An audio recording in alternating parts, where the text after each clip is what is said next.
Hi everyone, it's Mrs. Griffin with the Unit 1 Lesson 9 video. We're going to continue talking about classifying and using the properties of quadrilaterals. Please do the opening exercise on your own here, and we'll go on to the examples. So I've drawn in all the shapes that each problem is describing. In number 1, here are your 4 shapes: square, isosceles, trapezoid, rhombus, and rectangle. And it wants to know which one does not always have congruent diagonals. So if I draw in, you can see by looking at the diagonals of the square, they're pretty much the same. Same with the isosceles trapezoid. Remember, that means 2 congruent sides and both pairs of base angles are congruent. The rhombus, though, this diagonal is definitely longer than the second one because the corners are farther away from each other. So the answer is going to be rhombus, and then you can also double check and see that these sides diagonals are about the same. Next one, if the diagonals are perpendicular and not congruent, then what would it be? Well, we just talked about how a square and a rectangle had the same size congruent diagonal, so that won't be it. And an isosceles trapezoid also has a congruent diagonal, so that one's not it. The rhombus, these diagonals are different sizes and they are perpendicular. For number 3, which one must have congruent diagonals? We just talked about how a rhombus can't. A regular trapezoid, one of them will be longer than the other because it's not symmetrical. All right. The rectangle, we just talked about how it does, and then the parallelogram, the one with the corners farther away, will definitely be longer than the one with the corners closer. So the only one that has to out of these choices is the rectangle. For number 4, which is an example of a quadrilateral whose diagonals are congruent but do not bisect each other? So the square is congruent, but each piece is bisected. The trapezoid, you can see, this one's an isosceles trapezoid. That means they're the same. You can see how this little piece and this little piece are not congruent. Same goes here. So this has congruent but not bisected diagonals. We talked about how the rhombus does not have congruent, and the square does, but again, these pieces, or the rectangle, these pieces are all the same. For number 5, we have a regular quadrilateral ABCD. It doesn't matter which corner is which as long as you go around when you label them. And A is 72, B is 94, C is 113, and we want D. So remember that the angles have to add up to 360. So if I add all 4 together, A, B, and C have a total of 279, and then when we subtract 279 from both sides, you will see that the measure of angle D is 81 degrees. Number 6, again, it just says quadrilateral. All that means is you have 4 sides, 4 angles, and they're giving you a ratio for the angles. Remember, all that means is these 4 are going to get an X put on them. So you're going to have 1x, 2x, 3x, and 4x. And they will all add up to 10x, and the angles have a sum of 360. So when we divide, we're going to get x is 36. And then you can plug those back in. 1x would be 36, 2x would be 72, 3x would be 108, and 4x would be 144, multiplying all those by 36. Then we have another step to it where it says that we are going to find the measure of the smallest exterior angle. So each one of these angles is going to have a line extended out of it, and they will all have an exterior next to them. Remember, those are supplements. So 180 minus 36 is 144, 180 minus 44 is 36, 180 minus 108 is 72, and then 180 minus 72 is 108. So the smallest exterior angle is the 36 degrees, which is outside of the 144. All right, number 7, we have an isosceles trapezoid, so the 2 legs are congruent and the base angles are congruent. And remember that your same side interior on either side would be supplements. Okay, when we draw on the letters A, B, C, and D, it is important that AD is congruent to BC, and those are the legs. So A, go around B, C, so BC, and AD are the congruent ones. All right, and then we want angle A plus angle C. All right, angle A is the same as angle B. they're congruent. And then these are supplements. So A and C would be the same as B and C, and that would be 180 degrees. For number 8, two opposite angles of an isosceles triangle are going to measure 5x minus 10, so I'll put that one here, and 2x plus 50. So remember, just like the one above, these top two angles are congruent. So if I put that over here, then you'll see that these are supplements, and you can make your equation. 5x minus 10 plus 2x plus 50 equals 180. Combine your like terms, subtract your 40 from both sides, and divide, and you'll see that x is 20. And that's all they wanted. Number 9, now we're talking about a parallelogram. Remember that in a parallelogram, same idea with the labeling, go around in a circle, A, B, C, D. And then AB is a line, not an angle. So when we put that in, we're putting it on line AB. Same thing with CD, it's a line segment, so 2x plus 14. Then remember, in a parallelogram, your opposite sides are congruent. So we can take that 5x minus 4 and equal it to the 2x plus 14. Subtract 2x from both sides, add 4 to both sides, and then divide by 3, and you'll see x is 6. All right, number 10, we're talking about an angle. One of the angles is 50 degrees. I'm going to pick the acute one. Remember that just like the sides, your opposite angles are the same. And these are same side interior, so they're supplements, making this one 130. And the opposite angles are the same, so this one is also 130. So you have another 50 and then 2 more 130s. And then in number 11, we got parallelogram LMNO, and an exterior angle at vertex O, so slide it outwards, measures 112. Remember, you have to find L and M.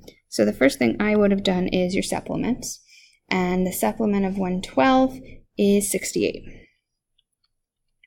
Okay, so to find angle L, you can either do these two as supplements also, or if you see it, these are parallel lines, so you could do your Z-shape, your alternate interior, and get that L is also 112.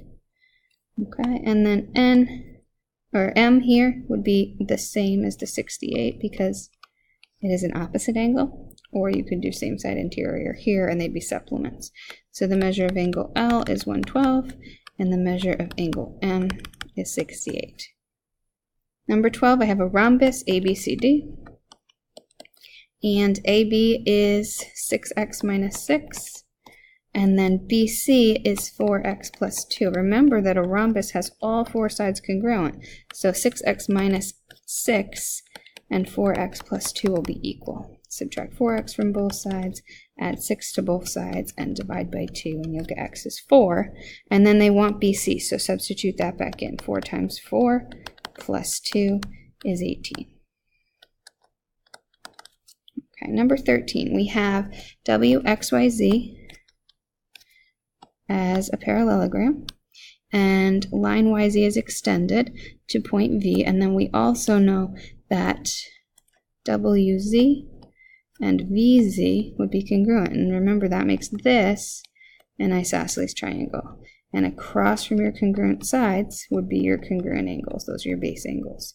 So then we know that if one of the base angles is 50, so is the other one. So 50 here, 50 there, and then a triangle adds up to 180. So subtract your two 50s and you will get 80. Okay, and then we can do like we did on number 11. Okay, we now have one of the exterior angles here. So we can do supplements here, and 180 minus 80 is 100. And then just like the other one, we have alternate interior here with the 80. And so W would be 80 as well. And then we have the 100 here, so we could get X is 100, and opposite that would be the 80. They want ZWX. ZWX is 80.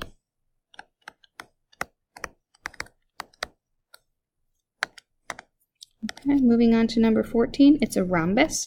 So all 4 sides are congruent, all 4, and we would then have 2 isosceles triangles because all 4 sides are congruent, which makes 2 isosceles triangles. and opposite angles are congruent. So if C is 50, so is A, and they want ADB, so they want this one. So my two sides here are congruent, which means these two angles are the same. So if we do 180 minus 150, you're going to get 30, and then divide it by 2, and you will get 15. Number 5, we have an isosceles trapezoid. Remember, that means the legs are congruent and the diagonals are congruent, and you have your base angles the same. So we're given AC, which is one of the diagonals, and DB, which is the other. And since your diagonals are congruent, you can set them equal. 18x minus 11 equals 3x plus 49. And we can solve. So subtract 3x from both sides, you'll get 15x. Add 11 to both sides, and you will get 60. And then when you divide by 15, x will be 4. For number 16, it's a rectangle. They're telling us about diagonals AC and BD. So when we draw those in, we'll have AC and BD. And they're giving us the values of each. So remember, you have congruent diagonals in a rectangle. So you're going to set them equal and solve. So I'm going to subtract 2x from both sides. I'm going to add 55 to both sides, which would be 40. And then when you divide by 5, you will get that x is 8. Moving on from there, number 17, we're talking about a rhombus, and we're talking about sides. Remember, adjacent means next to, and that would be any two sides that touch one another. But wherever you start doesn't matter, because all sides of a rhombus are congruent, so they will be equal to one another. And we'll solve. Subtract 3x from both sides, add 9 to both sides, and you'll get that x is 7. Okay, number 18, we have a parallelogram ABCD. And we're talking about the diagonals.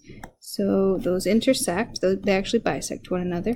And they're telling you that they intersect at E. Then they're giving you the values of some of them. So remember what I just said, they bisect each other. So AE and EC are congruent, and DE and EB are congruent.